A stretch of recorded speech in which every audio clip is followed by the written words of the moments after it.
Well, that didn't go to plan, did it?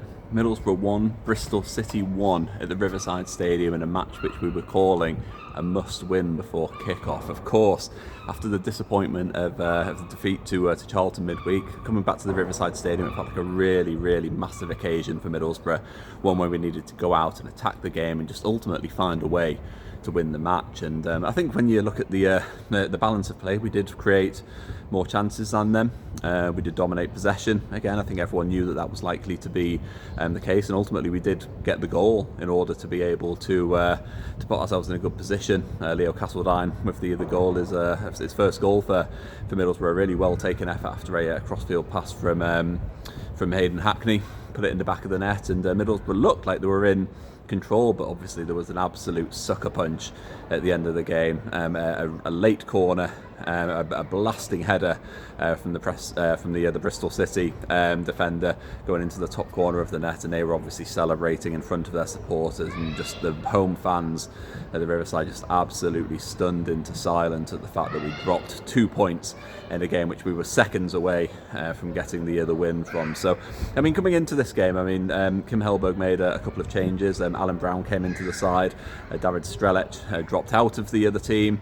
Jeremy Sarmiento started the game as well, and I think when I looked at the team, it did seem like the right formula as far as I'm concerned. We had lots of options on the bench. It meant that we did have David Strelec on there, we had Cali Sen, we had Leo Castledine, we had Sanjay Hansen, Morgan Whittaker. We had lots of players on the bench who could come on and change the game in that second half. And I think in that first period we created a few chances, a really good opportunity inside a few minutes with Tommy Conway, that header, the cross from the other right, found Tommy Conway at the far post.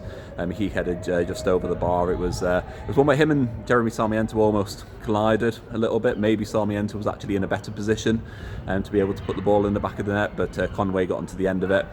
He headed it over the bar.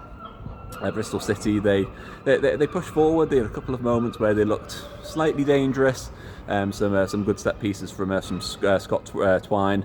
Put Middlesbrough under a little bit of pressure, but not too much. I don't think we were ever under the cosh too much, I guess. In this match, we did look fairly in control. It was just a case of going forward, trying to push forward, trying to break through them, as we've seen in the last few home games, and it really looked like it was going to be the same sort of script. Of course, in the second half, we did make a couple of changes on the hour. Leo Castledine came on, David Strelec came on, and both those players involved in the goal. David Strelec playing it to Hayden Hackney, and Hayden Hackney broke down the right, crossed it to Castledine, who fired it at home, clipped the crossbar into the back of the net. Really good moment for him, particularly after the Charlton match when he missed 2 or 3 really good opportunities in that game. So a really good moment for him. Of course, we had Hackney then went down injured not long after, which I'll come on to in just a little bit. But yeah, Middlesbrough did seem fairly in control. The fans were up towards the end. We were really kind of trying to gee on the team into those final few minutes, just trying to see it over the line, and we were so close to being able to do exactly that, but ultimately didn't manage it. That set piece very late on, the goalkeeper came forward. At first I thought it was the goalkeeper who'd put it in the back of the net.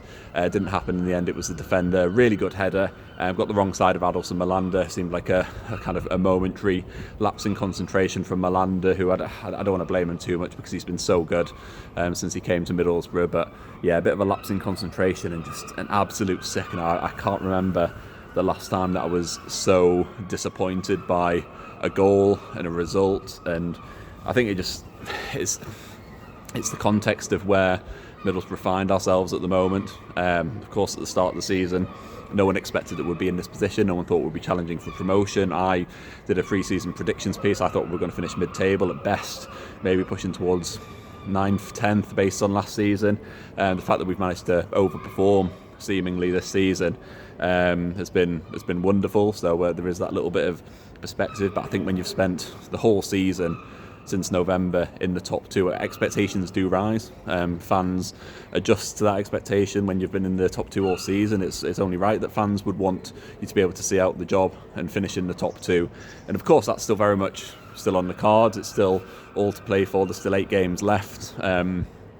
I'm recording this before the results of the Millwall and the Ipswich game, so I don't know at this point what the results are in those games, but obviously that's a massive opportunity for those 2 teams. And for Middlesbrough, it's just such a disappointment. That's 4 home games in a row that we failed to win. 3 points in those games, 2 goals. I did a quick tally just before Kim Hellberg's press conference, and I think it was about 91 shots or something across those 4 games, and of course 2 goals. It's just absolutely ridiculous. Kim Hellberg came into the press conference and he was talking about how unbelievable Middlesbrough's performance was. Of course, he's someone who he wants to get behind his players after a result like this. He wants to really pick them up, because of course that was a real sucker punch drawing that game against Bristol City, saying about how unbelievable Middlesbrough were, and we did create a fair amount of chances again, but once again it's putting the ball in the back of the net. That's what you need to do in order to win games, to get out of this division. You don't get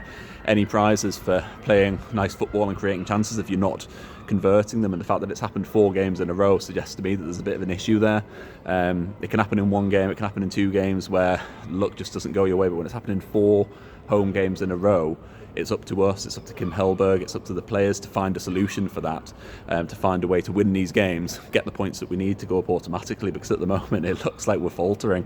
Millwall are in wonderful form at the moment. Ipswich, I know that they're a little bit more hit and miss. They are dropping points, but I think in terms of personnel, I think they've got one of the strongest squads in the Championship, so I think it'd be foolish to write them off. And I think for Middlesbrough, we need to find a way to win these games, really. And yeah, it was a bit of a strange press conference because Kim Hellberg, very, very frustrated. He said that he was angry. He said that he was sad about the result, but he was also glowing in his praise of his players, which I think was understandable to an extent, in that I understand what he was trying to do.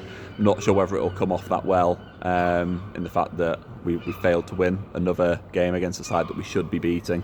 So I'm not really sure what the reaction from supporters will be from that. I was a bit sceptical when I was hearing him say that, but fair play. I mean, he's done a very good job since he's come in, and of course he is frustrated, and he's still adapting to life in the Championship and the demands of this promotion race. So we'll see what happens from then. Of course, there was 7 minutes added time. He was unhappy with that. He'd questioned it with the 4th official after the game. Wanted an explanation for where these 7 minutes of added time had come from, and they said that we talk about it after the game. He did his interviews with club media, then went to find the referee and found that the referee had gone home, so he hasn't had an opportunity. So when he was asked about the 7 minutes and why he was frustrated with it, he was just kind of like, I don't have an answer, because I didn't get the opportunity to speak to the referee, which is bad form really from the officials. I think if they've said that they're going to have a chat after the game about it so that Hellberg can get an explanation, I think that's pretty bad form from the officials that they weren't able to do that. So a frustrated Kim Hellberg, quite rightly, after that result. He was, like I said, he was very complimentary of his players, saying about how amazing the players were, how amazing the squad was, clearly trying to big them up because there's still 8 games left to play. One of the other issues from the afternoon was Hayden Hackney. He went down injured shortly after Leo Castledine's goal. He played the ball across to him and put it in the back of the net. He then went down to the ground, was clutching his leg, got a bit of treatment, went off, came back on again, but wasn't able to see out the game. And it was hard to see what was going on exactly with him. I was trying to look at the screens in the media area to see what was happening. It looked like the physio was rubbing his calf or his Achilles or something like that. Kim Hellberg said after the game he wasn't sure exactly what the problem was. Said he hopes it's just cramp. Fingers crossed for everyone that that's the case, but hopefully it's not anything more severe, because of course Hayden Hackney is just absolutely essential to this Middlesbrough team, and if we're going to stand any chance of getting in the top 2, we need Hayden Hackney fit. So hopefully it is just cramp, and hopefully with a bit of rest before the Blackburn game next week, he can be back and firing. But a really, really frustrating afternoon at the Riverside. I haven't been this nervous before a Middlesbrough match for quite a long time. I've supported them. I'm 36 now. Supported them for a lot of years, over 30 years. Seen quite a lot. It takes quite a lot for me to get too high or get too low after watching Middlesbrough. I was really nervous going into this one. I just knew that it was a massive opportunity for us, and ultimately we've fallen short, and that could be a really pivotal result in the context of this promotion battle. There's still a lot of games to play, there's a lot of football to be played, so you can't rule Middlesbrough out, but it does feel like there's an issue that needs resolving in terms of Middlesbrough finding the back of the net, because we need to be better at home. If we're going to stand any chance of going up automatically, we need to be winning our matches at home.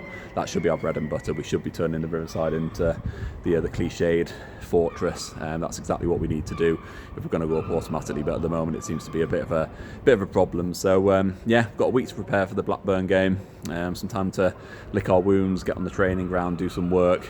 Away from home, we'll probably be fine. We'll probably go to Blackburn and batter them 4-5-0, something like that. That seems to be the way of this Middlesbrough team at the moment. But certainly a lot of food for thought, a lot of issues that need resolving, and with Ipswich and Millwall really clipping at our heels.